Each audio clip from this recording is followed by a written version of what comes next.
मैं एक high level martial arts वाली दुनिया में एक बिना किसी पावर वाला मिडिल एज बेकार इंसान बन चुका था। मेरी जिंदगी का इकलौता अचीवमेंट मेरा बेटा था, जिसे लोग हजारों साल में पैदा होने वाला जीनियस कहते थे। मैंने भी सोच लिया था कि चलो अपनी किस्मत से समझौता कर लेता हूँ और अपनी सारी उम्मीदें अपने बेटे पर लगा देता हूँ। लेकिन तभी अचानक मेरा सुपर डैड सिस्टम एक्टिवेट हो गया। इस सिस्टम का रूल बहुत ही क्रेजी था। मेरी पावर हमेशा मेरे बेटे से 4 बड़े लेवल ज्यादा रहेगी। यानी अब मुझे बस एक गरीब, लाचार और बीमार बाप की एक्टिंग करनी थी, जो दिन में मजदूरी करता है और रात में खांस खांस कर खून थूकता है, ताकि मेरा बेटा इमोशनल होकर पागलों की तरह ट्रेनिंग करे और मैं बस पीछे बैठकर फ्री में पावर एंजॉय करूंगा। मैं अभी ये सब सोच ही रहा था कि मेरे दिमाग में नोटिफिकेशन की झड़ी लग गई। सिस्टम एक्टिवेट हो गया था और उसने मुझे मेरे बेटे सूयू से बाइंड कर दिया था। मेरा बेटा अभी बॉडी रिफाइनिंग स्टेज पे था, तो सिस्टम के रूल के हिसाब से मेरी पावर सीधे 4 लेवल जंप करके ग्रेट ग्रैंड मास्टर के टॉप लेवल पे पहुंच गई। बेटे ने बेसिक मुक्केबाजी सीखी और मेरे अंदर वो टेक्निक अपने आप मास्टर हो गई। उसने बेसिक ची आर्ट सीखी और मेरी बॉडी में वो लेजेंडरी हुन्युआन ची में अपग्रेड हो गई। अगले ही पल मेरी उस सूखी हुई और 20 सालों से टूटी पड़ी डेंटियन या एनर्जी सेंटर में एक खौफनाक गर्माहट ब्लास्ट हुई। ऐसा लगा जैसे किसी सूखी नदी में अचानक सुनामी आ गई हो। मैंने अपने दांत भींच लिए और मेरे गले से एक दबी हुई चीख निकल गई। दर्द तो बहुत भयंकर था, लेकिन बॉस जो सुकून मिल रहा था ना, वो नेक्स्ट लेवल था। मैं साफ महसूस कर सकता था कि मेरा वो टूटा हुआ एनर्जी सेंटर सेकंड्स में हील हो रहा है और एक सुनहरे समंदर में बदल रहा है। मेरी सिकुड़ी हुई नसें उस गोल्डन एनर्जी से ऐसे खिल उठी जैसे बंजर जमीन पर बारिश हो गई हो। मेरी स्किन लाल हो गई और सारे पोर्स से बदबूदार कचरा बाहर निकलने लगा। मेरी मसल्स रीबिल्ड हो रही थीं। उस पावर का फील इतना खतरनाक था कि मुझ जैसा पुराना मार्शल आर्टिस्ट भी कांप गया। कुछ ही देर में वो वाइल्ड एनर्जी शांत हो गई और मेरी नसों में स्मूथली बहने लगी। मैं अंधेरे में शर्टलेस बैठा था और जब मैंने आंखें खोली तो मेरी आंखों से सच में बिजली जैसी चमक निकली, जिसने पूरे अंधेरे कमरे को रोशन कर दिया। मैंने अपने हाथ देखे। पहले जो हाथ खुरदरे, घावों और चोट के निशानों से भरे थे, अब उनकी पुरानी स्किन उतर चुकी थी और वो एकदम बच्चों की तरह सॉफ्ट हो गए थे। लेकिन उनके अंदर एक न्यूक्लियर बम जैसी ताकत थी। मैंने हल्के से मुट्ठी बांधी और हवा में पटाखे फूटने जैसी आवाज आई। बॉस का ये गोल्डन फिंगर। मैं धीरे से हंसा, लेकिन हंसते हंसते मेरी आंखें लाल हो गईं। 40 साल। इस दुनिया में आए 40 साल हो गए थे। 20 साल से मैं एक अपाहिज की तरह जी रहा था। दीवार पर कुत्तों की तरह ड्यूटी करता था। चंद पैसों के लिए लोगों के सामने गिड़गिड़ाता था ताकि बेटे की फीस भर सकूं। मुझे लगा था मेरी जिंदगी इसी कीचड़ में खत्म हो जाएगी, लेकिन अब मैं असली वीआईपी बन चुका था। मेरे पुराने दिनों में मैं ज्यादा से ज्यादा ग्रैंड मास्टर बना था, लेकिन ग्रेट ग्रैंड मास्टर तो एक अलग ही लीग है भाई। जो मिसाइल झेल ले, जो अकेले दम पर एक पूरे शहर को बचा ले। इस पूरे शहर का सबसे स्ट्रॉन्गेस्ट इंसान यानी सिटी लॉर्ड भी मुश्किल से इस लेवल के दरवाजे तक ही पहुंच पाया है। और मैं बस बेड पर बैठे बैठे इस शहर का सबसे ताकतवर इंसान बन गया था। और सिस्टम का रूल तो देखो, अगर मेरा बेटा एक लेवल और क्रॉस कर गया तो मैं सीधे मार्शल किंग बन जाऊंगा, जो हवा में उड़ सकता है। ये बेटा पालना थोड़ी है, ये तो एक चलता फिरता सुपर एक्सपीरियंस पैक है। मैं इसी खुशी में पागल हो रहा था कि तभी बगल वाले कमरे से मुक्कों की आवाज आई। मेरा बेटा सूयू घटिया से सैंडबैग पर मुक्के बरसा रहा था। ग्रेट ग्रैंड मास्टर होने की वजह से मेरी सेंसेस इतनी तेज थीं कि मैं दीवार के आर पार भी सब महसूस कर सकता था। वो सिर्फ शॉर्ट्स पहने हुए था, पसीने से लथपथ। उसके सूजे हुए चेहरे पर एक अलग ही जिद थी। वो दर्द से कराह रहा था, लेकिन रुक नहीं रहा था। वो खुद से कह रहा था कि पापा के लिए, अपनी फीस के लिए उसे और स्ट्रांग होना ही पड़ेगा, ताकि वो अंडरग्राउंड फाइट क्लब में जाकर पैसे कमा सके। ये सुनकर मेरे दिल में एक अजीब सा दर्द उठा। ये पागल बच्चा पैसे कमाने के लिए अपनी जान दांव पर लगाने की सोच रहा था। मेरी खुशी अचानक एक भयंकर गुस्से और ठंडे किलिंग इंटेंट में बदल गई। मैं बेड से उठा और मेरे पैर रखते ही घटिया क्वालिटी की टाइल्स मेरी पावर के प्रेशर से पाउडर बन गई। मैंने एक गहरी सांस ली और अपनी सारी पावर अंदर खींच ली। वो खूंखार ग्रेट ग्रैंड मास्टर गायब हो गया और मैं फिर से वही आम सा गरीब बाप बन गया। पहले मैं डर डर के इसलिए जीता था क्योंकि मुझे अपने बेटे को पालने के लिए जिंदा रहना था, लेकिन अब अगर किसी ने मेरे बेटे की तरफ आंख भी उठाई तो मैं उसकी हड्डियां पीस दूंगा। मैंने सिगरेट का टुकड़ा बाहर फेंका और वो जमीन पर गिरते ही कंक्रीट में एक गहरा छेद कर गया। मैंने सोचा चलो पहले सो जाता हूँ, कल सुबह उठकर सबसे पहले उस घटिया डिप्टी कमांडर का हिसाब बराबर करूंगा। अगली सुबह 5:30 बजे मैं पुरानी लकड़ी की टेबल पर बैठा था। सामने दलिया, अचार और कुछ अंडे रखे थे। सूयू चुपचाप रोबोट की तरह खाना खा रहा था। उसके चेहरे की सूजन कम थी, लेकिन चोट के निशान अभी भी डरावने थे। मैंने एकदम शांत लेकिन भारी आवाज में कहा कि बेटा, तू फीस की टेंशन मत ले, बस अपनी प्रैक्टिस पे ध्यान दे, तेरा बाप अभी जिंदा है। उसने एक पल के लिए मुझे देखा। मेरी आंखें जो पहले हमेशा थकी हुई रहती थीं, आज एकदम शांत और गहरी थीं। पर उसे लगा मैं बस तसल्ली दे रहा हूं। मैंने अपनी पुरानी जैकेट उठाई और काम के लिए निकल पड़ा। अब मेरी पीठ पहले की तरह झुकी हुई नहीं थी, मेरे पास अब दो ही गोल थे। पहला अपने बेटे के लिए एक सुरक्षित रास्ता बनाना और दूसरा अपनी इस नई ताकत से उस औरत को ढूंढना जो हमें छोड़ गई थी। मैं जब एफ डिस्ट्रिक्ट के सिटी डिफेंस ऑफिस पहुंचा तो वहां का माहौल एकदम डरा हुआ था। मेरा पुराना दोस्त ओल्ड झांग दौड़ता हुआ आया और बोला कि भाई बहुत बड़ा कांड हो गया है। कल रात जिस दीवार पर हमारी ड्यूटी थी वहां से एक मॉन्स्टर अंदर घुस गया और उसने नोबल एरिया में किसी अमीर के रिश्तेदार को घायल कर दिया है। मैंने रिलैक्स होकर कहा कि कल रात तो मैं तुम्हारी जगह ड्यूटी कर रहा था और दीवार की एक ईंट भी नहीं खिसकी थी, तो हमारा क्या लेना देना। ओल्ड झांग ने माथा पीटते हुए कहा कि अरे भाई, ड्यूटी लिस्ट में तो कैप्टन के भतीजे लियांग ची का नाम था। अब वो अपने भतीजे को बचाने के लिए सारा इल्जाम हम जैसे बिना बैकग्राउंड वाले गरीबों पर डाल देंगे। तभी अनाउंसमेंट हुई कि थर्ड स्क्वाड के सभी लोग इन्वेस्टिगेशन के लिए पहुंचे। ओल्ड झांग की तो पैंट गीली हो रही थी, लेकिन मैंने उसका हाथ हटाया और कहा कि तुम जाओ, मुझे कुछ और काम है। मैं सीधा कैप्टन के ऑफिस गया और बिना नॉक किए दरवाजा खोल दिया। अंदर कैप्टन लियांग जियानमिंग और उसका डरपोक भतीजा लियांग ची बैठे थे।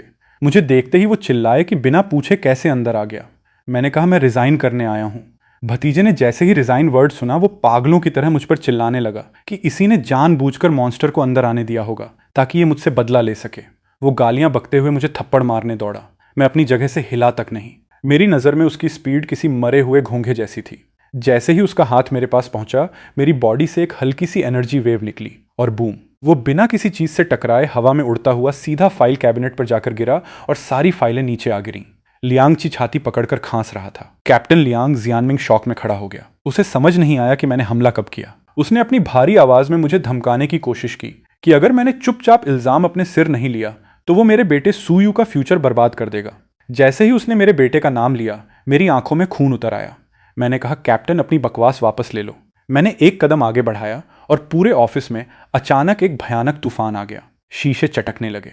कैप्टन को लगा जैसे किसी विशाल पहाड़ ने उसे दबा दिया हो। उसकी सारी पावर वहीं फ्रीज हो गई। वो पसीने से भीग गया और कांपते हुए बोला, तुम आखिर हो कौन? तभी फोन बजा। इन्वेस्टिगेशन टीम आ चुकी थी। कैप्टन ने फिर भी मुझे लालच दिया कि अगर मैं इल्जाम ले लूं तो वो मुझे इतने पैसे देगा कि मेरे बेटे की लाइफ सेट हो जाएगी।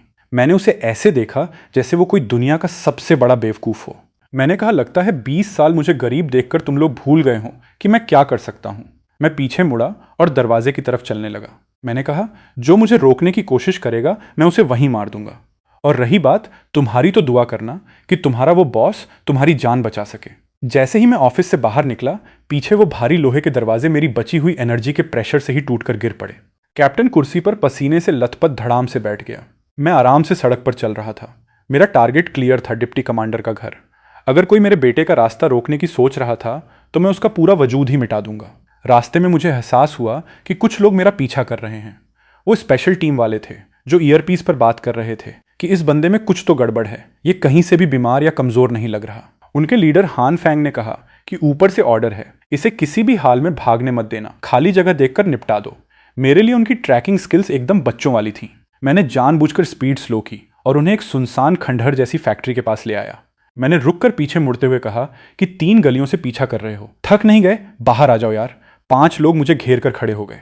एक लड़की जो खुद को बहुत तेज समझ रही थी, बिजली की स्पीड से अपने खंजर लेकर मेरी आंखों और गले पर हमला करने दौड़ी। मैं हिला तक नहीं। जब उसका खंजर मुझसे सिर्फ 1 इंच दूर था, मैं इतनी अजीब स्पीड से पीछे हटा कि उसे लगा जैसे मैं कोई भूत हूं। वो मुझे छू तक नहीं पाई।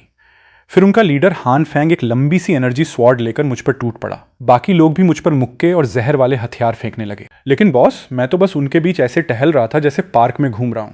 जब भी कोई अटैक पास आता, मैं हल्का सा साइड हो जाता या उंगली से उसे दूसरी तरफ डाइवर्ट कर देता। उनके सारे अटैक आपस में टकराने लगे और फैक्ट्री में धमाके होने लगे। और इस पूरे टाइम मेरा एक हाथ मेरी जेब में ही था। ये देखकर हान फैंग के पसीने छूट गए। उसने तुरंत सबको रुकने का इशारा किया। उसकी आंखों में अब शक नहीं बल्कि खौफ था। उसे समझ आ गया था कि मैं कोई जादू टोना नहीं कर रहा, बल्कि मेरी पावर का लेवल उनसे इतना ज्यादा है कि वो लोग मेरे सामने चींटियों जैसे हैं। मैंने बड़े मजे से हाथ पीछे बांधकर कहा, मेरी पावर क्या है वो छोड़ो।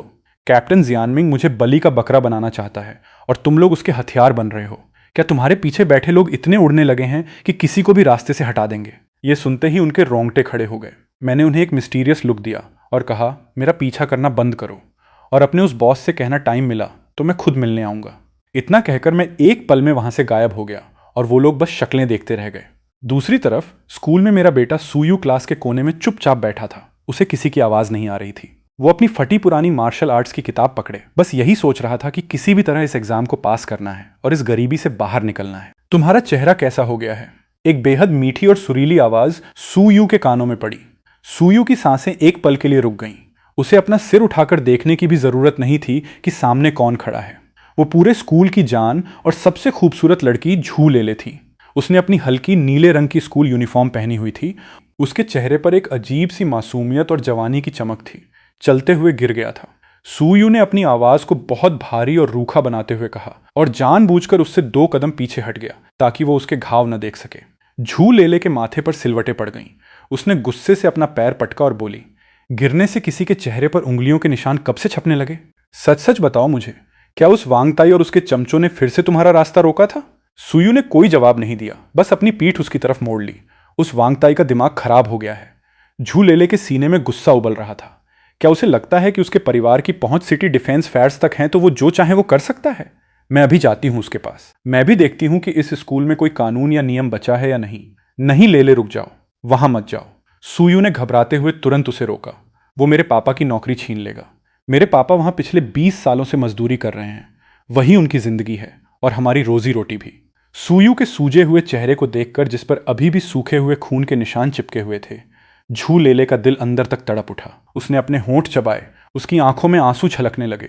नौकरी चली जाएगी तो क्या हुआ? क्या तुम उसे यूं ही अपने ऊपर जुल्म करने दोगे? अगर जरूरत पड़ी तो मैं अपने पापा से बात करूंगी, वो तुम्हारी मदद कर देंगे। सूयू ने धीरे से अपना हाथ छुड़ाया और एक ऐसी ठंडी आवाज में कहा जिसमें कोई जज्बात नहीं थे, आगे से मुझसे दूर रहना ले। मैं उस कचरे के डिब्बे की तरह हूं जो तुम्हारे जैसी लड़की के पास खड़े होने लायक भी नहीं है। सूयू, तुम सच में एक बेवकूफ पत्थर हो। झू लेले ने गुस्से से अपना पैर जमीन पर मारा। उसकी आंखों से आंसू छलक पड़े और वो रोते हुए अपनी क्लास की तरफ भाग गई।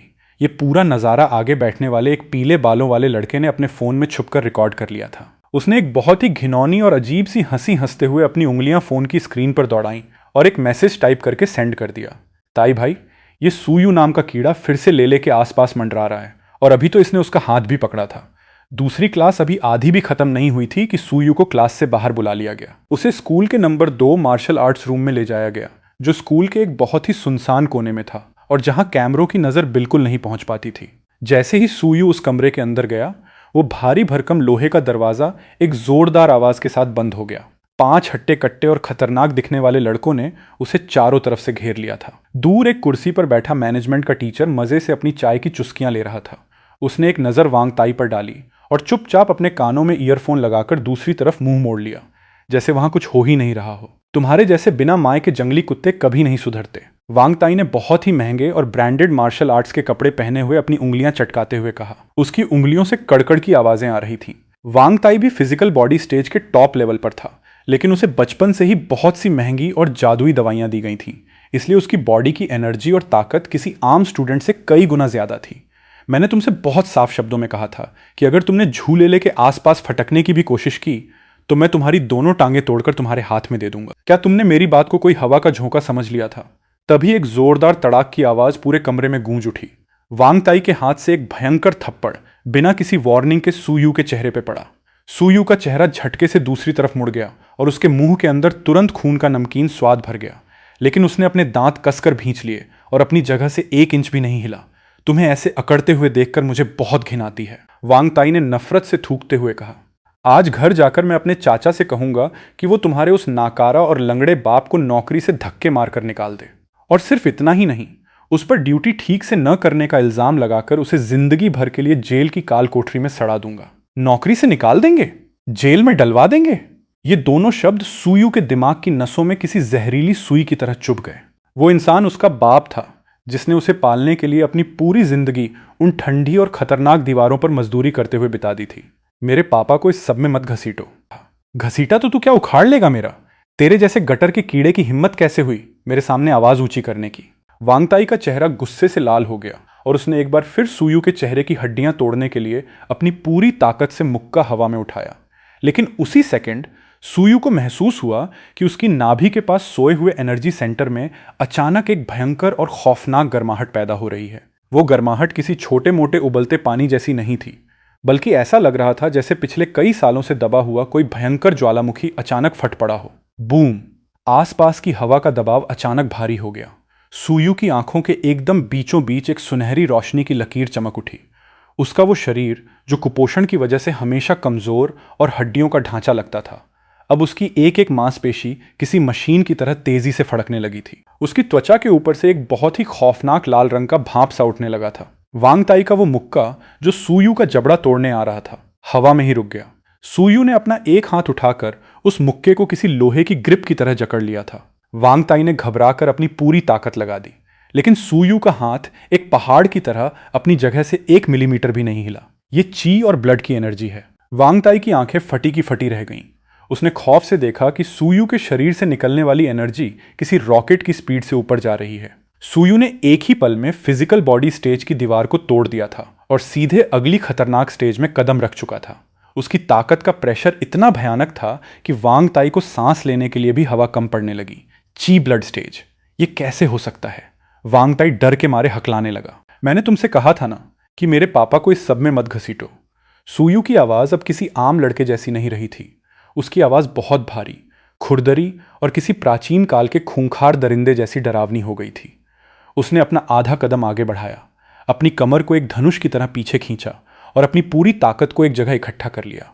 और फिर उसने अपना सबसे बेसिक और आम सा मूव, जिसे बुल फिस्ट कहते हैं, पूरी ताकत से हवा में छोड़ दिया। जैसे ही उसका मुक्का आगे बढ़ा, हवा के फटने की आवाज आई और ऐसा लगा जैसे किसी ड्रैगन ने हल्की सी दहाड़ मारी हो। धड़ाम! वांग ताई का पूरा शरीर किसी तोप के गोले की तरह पीछे की तरफ हवा में उड़ गया और दूर पीछे बनी एक बहुत ही मोटी और मजबूत दीवार से जाकर टकराया। वो दर्द से चीख भी नहीं पाया। उसकी आंखें पलट गईं और वो किसी मरे हुए कुत्ते की तरह जमीन पर गिर पड़ा। उसे देखकर पता भी नहीं चल रहा था कि वो जिंदा भी है या मर गया। बाकी बचे हुए वो गुंडे लड़के जो वहां खड़े थे, उनकी तो रूह ही कांप गई। सूयू के शरीर से निकलने वाली उस लाल एनर्जी को देखकर उनके अंदर खड़े रहने की भी हिम्मत नहीं बची। वो सब एक दूसरे के ऊपर गिरते पड़ते, पागलों की तरह दरवाजा खोलकर अपनी जान बचाकर भाग खड़े हुए। दूर बैठा वो मैनेजमेंट का टीचर जो मजे से चाय पी रहा था, डर के मारे कांपने लगा और उसके हाथ से चाय का कप जमीन पर गिरकर चकनाचूर हो गया। उसने घबराते हुए अपने ईयरफोन नोच कर फेंके और सूयू की तरफ उंगली उठाते हुए पागलों की तरह चिल्लाया, तुमने ये क्या कर दिया? तुम पागल हो गए हो क्या? तुमने वांग ताई को इतनी बुरी तरह मारा है, तुम्हारी 10 जिंदगियां भी कम पड़ेंगी इसका हर्जाना भरने के लिए। सूयू उस मार्शल आर्ट्स रूम के बीचों बीच एकदम सुन्न खड़ा था। वो बस अपने कांपते हुए हाथों को देखे जा रहा था।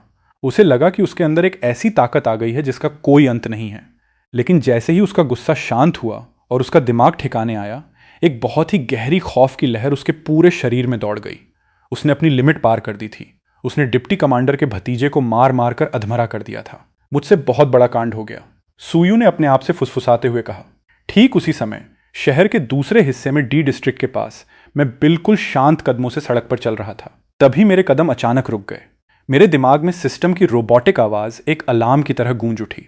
सिस्टम ने डिटेक्ट किया है कि आपके बेटे सूयू ने लड़ाई के बीच अपनी लिमिट तोड़ दी है और वो ची ब्लड स्टेज के शुरुआती लेवल पर पहुंच गया है। सुपर डैड सिस्टम के रूल के मुताबिक बेटे की पावर बढ़ते ही आपकी पावर भी अपने आप बढ़ाई जा रही है। बेटे का करंट लेवल ची ब्लड स्टेज 2 है। होस्ट यानी आपकी पावर को तुरंत अपग्रेड करके मार्शल किंग स्टेज लेवल 6 किया जा रहा है। मैं सड़क के बीचों बीच खड़ा था और मेरे चेहरे पर एक बहुत ही खतरनाक और ठंडी मुस्कान आ गई। मेरा बेटा सच में एक चलता फिरता खजाना था। क्या हुआ? एक लड़के का चेहरा ऐसे सफेद पड़ गया जैसे उसने कोई भूत देख लिया हो। उसने कांपते हुए कहा कि तुम लोग देखो, सूयू अपनी सीट पर नहीं है। अभी थोड़ी देर पहले वांग ताई और उसके गुंडे उसे अपने साथ ले गए थे। ये सुनते ही झू ले अपनी सीट पर जम सी गई। उसके नाखून उसकी हथेलियों में चुभ रहे थे और एक भयंकर घबराहट उसे अंदर ही अंदर डुबोए जा रही थी। वो वांग ताई को बहुत अच्छे से जानती थी। वो एक घमंडी और क्रूर लड़का था जिसे अपने डिप्टी कमांडर चाचा की पावर का घमंड था। वो किसी के साथ कुछ भी कर सकता था। झू ले अचानक अपनी सीट से उठी और पागलों की तरह नंबर 2 मार्शल आर्ट्स रूम की तरफ भागी। जब उसने उस भारी भरकम अलॉय के दरवाजे को धक्का देकर खोला तो अंदर का नजारा देखकर उसकी सांसें ही अटक गईं। वांग ताई किसी मरी हुई कुत्ती की तरह जमीन पर औंधे मुंह पड़ा था। उसमें कोई हरकत नहीं हो रही थी। जो गुंडे थोड़ी देर पहले हवा में उड़ रहे थे, वो अब एक कोने में दुबके हुए बुरी तरह कांप रहे थे। उनकी तो सांस लेने की भी हिम्मत नहीं हो रही थी। और सूयू, वो लड़का जो हमेशा चुपचाप रहता था, जिसकी पीठ हमेशा झुकी रहती थी, वो आज उस मार्शल आर्ट्स रूम के बीचों बीच एकदम सुन्न खड़ा था। सूयू! झू ले चीखते हुए उसकी तरफ दौड़ी। तभी स्कूल का मैनेजमेंट हेड यानी डीन भागता हुआ वहां पहुंचा। जमीन पर वांग ताई को उस हालत में देखकर उसकी तो रूह ही फना हो गई। उसका हाथ सुयू की तरफ उठते हुए कांप रहा था। तुम्हारी इतनी हिम्मत कि तुमने स्कूल के अंदर इस तरह जानलेवा हमला किया? क्या तुम्हें पता भी है कि वांगताई कौन है? तुमने बहुत बड़ा कांड कर दिया है। क्लास टीचर भी वहां आ चुके थे और उनके चेहरे पर भी खौफ और चिंता साफ दिख रही थी। सुयू, आखिर ये सब क्या है? सुयू ने बहुत धीरे से अपना सिर घुमाया। उसकी आंखों में एक खालीपन था, लेकिन साथ ही एक ऐसी जिद थी जिसे देखकर किसी का भी दिल पसीज जाए। उसकी आवाज बहुत ही डरावनी और भारी हो चुकी थी। वो कह रहा था कि वो मेरे पापा को जेल भिजवा देगा, उनकी जिंदगी बर्बाद कर देगा। मैं उसे अपने पापा को नुकसान नहीं पहुंचाने दे सकता था। बिल्कुल नहीं, तुम बेवकूफ हो। डीन ने गुस्से से अपना पैर जमीन पर पटका। उसकी बातों से साफ लग रहा था कि वो अमीरों का कितना बड़ा चाटुकार है। अगर उसने ऐसा कहा भी था तो क्या? तुमने उसे मार मार कर अधमरा कर दिया है। अब तुम्हारा वो कचरा और नाकारा बाप और भी जल्दी मरेगा। वांगताई के डिप्टी कमांडर चाचा तुम दोनों को चींटियों की तरह मसल कर रख देंगे। डीन की बात अभी पूरी भी नहीं हुई थी कि बाहर से गाड़ियों के जोरदार ब्रेक लगने की और भारी जूतों की आवाजें आने लगीं। अगले ही पल एक अधेड़ उम्र का जोड़ा, जिनके चेहरों पर खून सवार था, अंदर घुस आया। बेटा, वांगताई के पिता वांग हैंग ने जब अपने इकलौते बेटे की वो भयानक हालत देखी तो जैसे वहां की हवा ही जम गई। ये किसने किया है? वांग हैंग की आवाज इतनी खुरदरी और भारी थी जैसे गले में रेत भरी हो। उसके एक एक शब्द से ची ब्लड की खौफनाक लहरें निकल रही थीं। वो डीन जो अभी सुयू पर चिल्ला रहा था, तुरंत एक पालतू कुत्ते की तरह दुम हिलाता हुआ वांग हैंग के पास गया और झुककर सुयू की तरफ उंगली दिखाते हुए बोला, मिस्टर वांग, ये इसी स्लम से आए हुए जंगली कीड़े का काम है। पता नहीं इसने कौन सी बैन की हुई दवा खा ली थी कि अचानक पागल हो गया और आपके बेटे पर हमला कर दिया। हम तो इसे रोक भी नहीं पाए। अच्छा, बहुत अच्छा। वांग हैंग गुस्से से पागल होकर हंसा। उसी पल उसके शरीर से मिड स्टेज ची ब्लड की एक बहुत ही खौफनाक एनर्जी ब्लास्ट हुई। उस एनर्जी का दबाव इतना भयानक था कि वहां खड़े बाकी बच्चों का दम घुटने लगा। इस पूरे शहर में आज तक किसी की इतनी हिम्मत नहीं हुई कि वो मेरे बेटे की यह हालत कर दे। ओए छोटे कमीने, आज मैं तेरी एक एक हड्डी तोड़कर रख दूंगा। तुम इसे हाथ भी नहीं लगा सकते। झू लेले ने अपने दोनों हाथ फैलाए और सुयू के सामने एक ढाल की तरह खड़ी हो गई। उसकी आंखें लाल हो रही थीं और वो रोते हुए चिल्लाई। वांगताई पहले अपने गुंडों को लेकर इसका रास्ता रोकने आया था। पहले उन्होंने हमला किया था। आप लोग इस तरह नाइंसाफी नहीं कर सकते। इंसाफ? वांग हैंग ने एक बहुत ही नफरत भरी और ठंडी आवाज में कहा। उसने झू लेले को ऐसे देखा जैसे वो कोई कीड़ा हो जिसकी जान की कोई कीमत नहीं है। इस शहर में मेरा वांग परिवार जो कह दे वही इंसाफ है। हट जा मेरे रास्ते से। उसने हवा में अपना हाथ घुमाया और एक भयंकर एनर्जी की लहर ने उस नाजुक सी झू लेले को हवा में उड़ा दिया। लेले! सुयू जोर से चिल्लाया। उसका शरीर किसी बिजली की तरह अपनी जगह से गायब हुआ और उसने हवा में ही झू लेले को सुरक्षित अपनी बाहों में कैच कर लिया। उस एक पल में सुयू की आंखों में जो सुनहरी रोशनी थी वो पूरी तरह से फट पड़ी। उसकी जो एनर्जी ब्रेक थ्रू की वजह से लगभग खत्म हो चुकी थी वो अचानक किसी चमत्कार की तरह वापस आ गई और एक खूंखार जानवर की तरह दहाड़ने लगी। उसके उस पतले दुबले शरीर से एक बहुत ही खौफनाक दबाव बाहर निकलने लगा। उसने बहुत ही आराम से झू लेले को नीचे उतारा और धीरे से घूमकर उस मिड स्टेज ची ब्लड वाले खतरनाक आदमी के सामने खड़ा हो गया। तुम मेरे पापा को हाथ लगाना चाहते थे और अब तुम इसे भी मारना चाहते हो? सुयू की आवाज अब इतनी शांत हो गई थी कि उस शांति को देखकर किसी की भी रूह कांप जाए। मौत के मुंह में जाने वाले कीड़े, घुटनों पर बैठ जा। वांग हैंग ने एक भयानक दहाड़ मारी और वो किसी पहाड़ से उतरते हुए भूखे बाघ की तरह सुयू पर टूट पड़ा। उसके पंजों से हवा को चीरने वाली सीटियों जैसी आवाजें आ रही थीं और उसका सीधा निशाना सुयू का गला था। वो कोई चेतावनी नहीं दे रहा था। वो सीधे एक स्टूडेंट की जान लेने के इरादे से आया था। वहां खड़े बाकी टीचर्स ने डर के मारे अपनी आंखें बंद कर लीं। लेकिन उसी वक्त सुयू के दिमाग और शरीर की सेंसेस एक बहुत ही अजीब और जादुई स्टेट में पहुंच चुकी थीं। वांग हैंग की वो बिजली जैसी तेज स्पीड भी सुयू को एकदम स्लो मोशन में और गलतियों से भरी हुई दिख रही थी। सुयू ने एक हल्की सी हुंकार भरी और उसके हमले को रोकने की कोशिश बिल्कुल नहीं की, बल्कि उसका शरीर एक बहुत ही अजीब और नामुमकिन से एंगल पर नीचे की तरफ झुका। वो जमीन से लगभग चिपकता हुआ आगे की तरफ फिसला और उस जानलेवा हमले से बाल बाल बचते हुए सीधा वांग हैंग के पैरों के बीच पहुंच गया। क्या? वांग हैंग की आंखें खौफ से सिकुड़ गईं। उसे अचानक मौत का एक भयंकर खतरा महसूस हुआ। सुयू के पूरे शरीर की ताकत उसके पैरों के तलवों से होते हुए उसकी रीढ़ की हड्डी से गुजरकर उसके दाहिने हाथ की हथेली में आ चुकी थी। उसकी हथेली में से एक बहुत ही शानदार और खौफनाक गोल्डन रेड रंग की रोशनी निकल रही थी। वो और कुछ नहीं बल्कि उसकी सबसे शुद्ध और खतरनाक ची ब्लड एनर्जी थी जो अब पूरी तरह से जल रही थी। धड़ाम! सुयू का वो मुक्का सीधे वांग हैंग के पेट पर जाकर पड़ा उस मार्शल आर्ट्स रूम में टकराने की एक बहुत ही भारी और खोखली आवाज़ गूंज उठी। वो आवाज़ ऐसी नहीं थी जैसे कोई इंसान किसी दूसरे इंसान से टकराया हो, बल्कि ऐसा लग रहा था जैसे लोहे के दो बहुत बड़े और भारी टुकड़े आपस में भिड़ गए हों। वांग हैंग के चेहरे पर जो खौफनाक और घमंडी एक्सप्रेशन था वो वहीं जम गया। उसे लगा कि एक बहुत ही खतरनाक और भयानक ताकत किसी जहरीले सांप की तरह उसके एनर्जी सेंटर यानी डेंटियन में घुस गई है। उस ताकत ने एक ही सेकंड में उसके शरीर की सारी ची ब्लड डिफेंस को चकनाचूर कर दिया। मिड स्टेज ची ब्लड का वो खतरनाक योद्धा एक फटे हुए कूड़े के बोरे की तरह हवा में पीछे की तरफ उड़ गया। वो वहां रखी एक पूरी लाइन की टेस्टिंग मशीनों को तोड़ता हुआ दूर जाकर गिरा। वो अपने एक घुटने के बल बैठा और उसके मुंह से खून का एक फव्वारा छूटा, जिसमें उसके अंदरूनी अंगों के टुकड़े भी शामिल थे। पूरे कमरे में एक खौफनाक सन्नाटा छा गया। डीन का मुंह इतना खुला रह गया था कि उसमें कोई आराम से अपना मुक्का डाल दे। ये कैसे मुमकिन है? वांग हैंग अपने पेट को कसकर पकड़े हुए था और आखिरकार उसकी आंखों में एक डर की झलक साफ दिखाई दे रही थी। ये तो अभी अभी इस स्टेज पर आया है, ये मुझे चोट कैसे पहुंचा सकता है? सुयू बहुत ही बुरी तरह से हाँफ रहा था। उसके शरीर से टपकता हुआ पसीना इतनी गर्मी में एक सफेद भाप की तरह उड़ रहा था। उसने भले ही उस आदमी को पीछे धकेल दिया था, लेकिन अपनी हद से बाहर जाकर लड़ने की वजह से उसका शरीर भी अब बिल्कुल जवाब दे चुका था। मैं तुझे जान से मार दूंगा। वांग हैंग अपनी बेइज्जती और गुस्से में पागल हो गया था। उसने अपनी जेब से एक बहुत ही हाईटेक और तेज कंपन करने वाला छोटा सा चाकू निकाल लिया था। वो सुयू की तरफ बढ़ने ही वाला था कि अचानक बूम, एक बहुत ही भयंकर धमाके की आवाज आई। कमरे की छत टूटने लगी और लोहे के वो भारी भरकम बीम किसी सूखे पेड़ की टहनियों की तरह टूटकर गिरने लगे। मुड़े हुए लोहे से एक ऐसी आवाज आ रही थी जिससे किसी के भी दांत खट्टे हो जाएं। धूल और पत्थरों का एक तूफान सा उठ खड़ा हुआ और बाहर की धूप ने उस धूल के बीच से मार्शल आर्ट्स रूम के एकदम बीचों बीच एक बहुत बड़ा सा रोशनी का खंभा बना दिया। और उस रोशनी के बिल्कुल बीचों बीच एक इंसान हवा में खड़ा था। मेरे शरीर पर वही पुराना और धुला हुआ मजदूरों वाला ग्रे कोट था, लेकिन इस वक्त वो कोट किसी राजा के कपड़ों से कम नहीं लग रहा था। बैंगनी और सुनहरे रंग का ची ब्लड किसी रेशम के रिबन की तरह मेरे चारों तरफ बहुत ही आराम से घूम रहा था।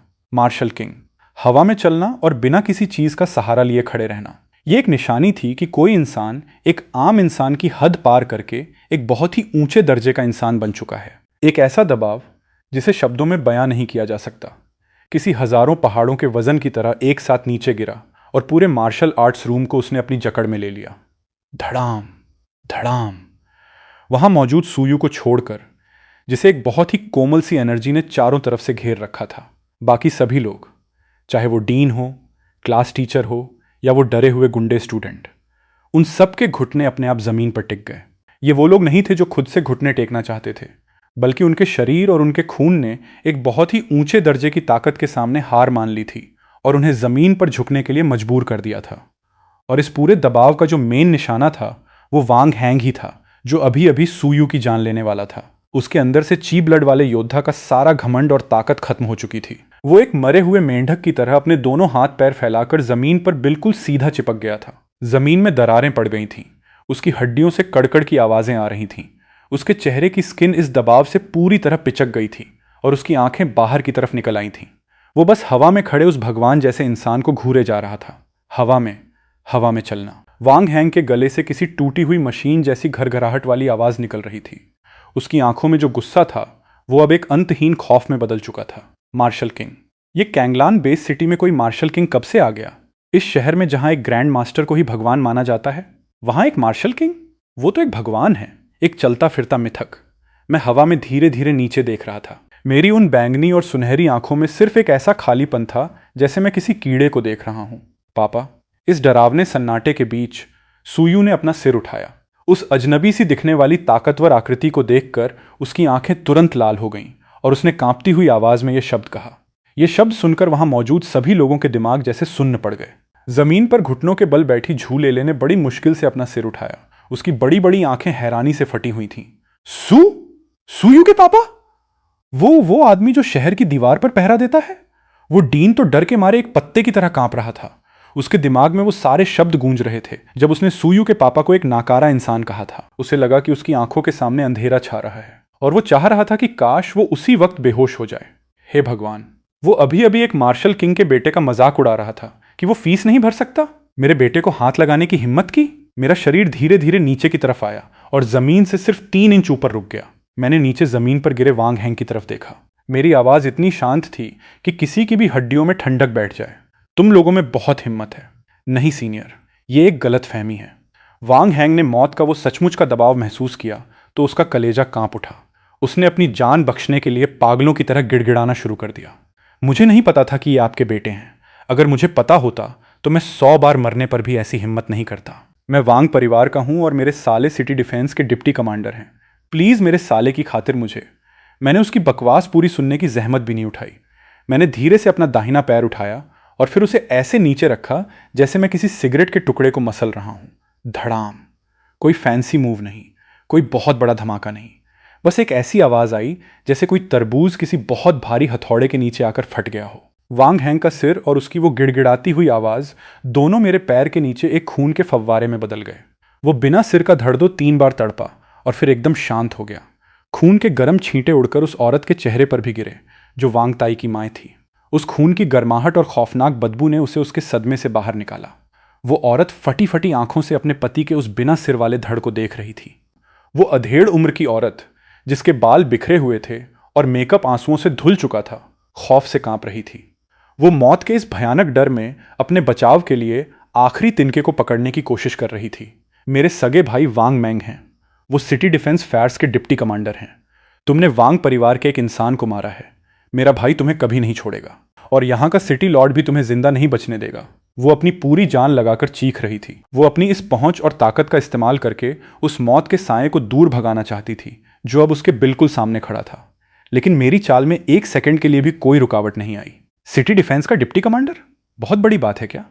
मेरी इस बात में एक ऐसा भयानक घमंड और नफरत थी जो किसी को भी डरा दे। तुमने अपने भाई की ताकत के नशे में चूर होकर अपने बेटे को स्कूल में बाकी बच्चों पर जुल्म करने की खुली छूट दे रखी थी। आज तुम लोगों के उन्हीं गुनाहों का हिसाब होने वाला है। मेरी बात खत्म होते ही मैंने बहुत ही आराम से अपना दाहिना हाथ ऊपर उठाया। मेरी हथेली के बीच में से बैंगनी और सुनहरी रंग की ची ब्लड एनर्जी बहुत तेजी से इकट्ठा होने लगी। उस एनर्जी की भयानक गर्मी से आसपास की हवा भी पिघलती हुई महसूस होने लगी। नहीं, मुझे मत मारो। उस औरत को मौत का वो दमघोटू एहसास होने लगा और उसने अपनी आंखें कसकर बंद कर लीं। रुक जाओ। ठीक उसी सेकंड दूर से एक बहुत ही गुस्से भरी और खौफनाक दहाड़ सुनाई दी। इसके साथ ही हवा को चीरते हुए किसी के तेजी से आने की आवाज भी आई। धड़ाम। उस मार्शल आर्ट्स रूम का वो लोहे का दरवाजा जो पहले से ही टूटकर लटक रहा था, एक बहुत ही भयानक टक्कर से पूरी तरह उखड़कर हवा में उड़ गया। एक आदमी जिसने चांदी के रंग का कमांडर वाला आर्मर पहना हुआ था और जिसके शरीर से एक बहुत ही खतरनाक एनर्जी निकल रही थी, किसी तोप के गोले की तरह अंदर घुसा। उस आदमी का चेहरा बहुत ही सख्त था और उसके शरीर से ची ब्लड की ऐसी लपटें निकल रही थीं जैसे कोई भट्टी जल रही हो।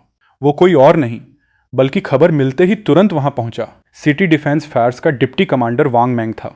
अंदर घुसते ही उसकी नज़र सबसे पहले अपने जीजा के उस बिना सिर वाले धड़ पर पड़ी और फिर उसने देखा कि उसकी बहन मेरी हथेली के ठीक नीचे खड़ी है। हरामजादे। वांग मैंग की आंखें गुस्से से फटने को हो गईं। उसे मेरी पावर का लेवल समझ नहीं आ रहा था, लेकिन उसे लगा कि कैंगलान बेस सिटी में कोई भी इंसान इतना पागल नहीं हो सकता कि वो उसके सामने किसी की जान ले ले। तुम जो भी हो, लेकिन स्कूल के अंदर इस तरह खुलेआम खून करके और एक अमीर परिवार के इंसान को मारकर तुमने इस पूरे कैंगलान शहर के कानून को चुनौती दी है। वांग मैंग ने अपनी कमर से वो भारी अलॉय की तलवार निकाली और उसकी नोक मेरी तरफ तान दी। चुपचाप अपने घुटनों पर बैठ जाओ और खुद को मेरे हवाले कर दो, वरना मैं बहुत ही आराम से पलटा और मौत के मुंह में कूदने आए इस बहुत बड़े अफसर को देखने लगा। मेरी आंखों में एक अजीब सी चिढ़ थी। कानून? मैं बहुत ही खौफनाक तरीके से हंसा। जब तुम लोग मेरे बेटे पर जुल्म कर रहे थे तब तुम्हारा वो कानून कहाँ मरा हुआ था? जब तुम लोग दूसरों का हक मार रहे थे तब वो कानून कहाँ था? और अब तुम मुझे कानून का पाठ पढ़ाने आए हो? उसी पल मेरा शरीर अपनी जगह से अचानक गायब हो गया। वांग मैंग की आंखों के सामने बस एक धुंधली सी परछाई आई और वो आदमी जो अभी 10 मीटर दूर खड़ा था, वो एक ही सेकंड में उसके बिल्कुल मुंह के सामने आ गया था। उस पल मार्शल किंग की वो भयानक एनर्जी जिसने वांग मैंग की रूह तक को कंपा दिया था, बिना किसी रोक टोक के पूरी तरह से ब्लास्ट हो गई। तुम? वांग मैंग की आंखें खौफ से सिकुड़ गईं। उसके हाथ में पकड़ी हुई वो भारी तलवार हिल भी नहीं पाई। उसका पूरा शरीर सुन्न पड़ गया था, जो उसे बता रहा था कि उन दोनों की पावर में जमीन आसमान का फर्क है। अगले जन्म में याद रखना कि अपने परिवार वालों को कैसे कंट्रोल में रखते हैं। मेरा वो बड़ा सा हाथ किसी लोहे के शिकंजे की तरह बहुत ही आराम से वांग मैंग के सिर पर जाकर कस गया। कोई फालतू की बात नहीं, कोई हिचकिचाहट नहीं। धड़ाम। जैसे किसी ने एक सड़े हुए टमाटर को पिचका दिया हो। कैंगलान बेस सिटी का वो डिप्टी कमांडर, जिसके पास इतनी पावर थी कि वो किसी की भी जिंदगी और मौत का फैसला कर सकता था, उसे एक चीख तक निकालने का मौका नहीं मिला और उसका सिर वहीं ब्लास्ट हो गया। वो बिना सिर का धड़ 2 पल के लिए डगमगाया और उसके हाथ से वो भारी तलवार जमीन पर एक जोरदार आवाज के साथ गिर पड़ी। मैंने बहुत ही आराम से अपने हाथ पे लगे उस खून को ऐसे झटक दिया जैसे कोई गंदी चीज लग गई हो। पूरे कमरे में मौत का सन्नाटा पसरा हुआ था। झू लेले ने अपने मुंह पर हाथ रख लिया था। वो डीन तो अपनी आंखें पलटकर वहीं बेहोश हो गया था।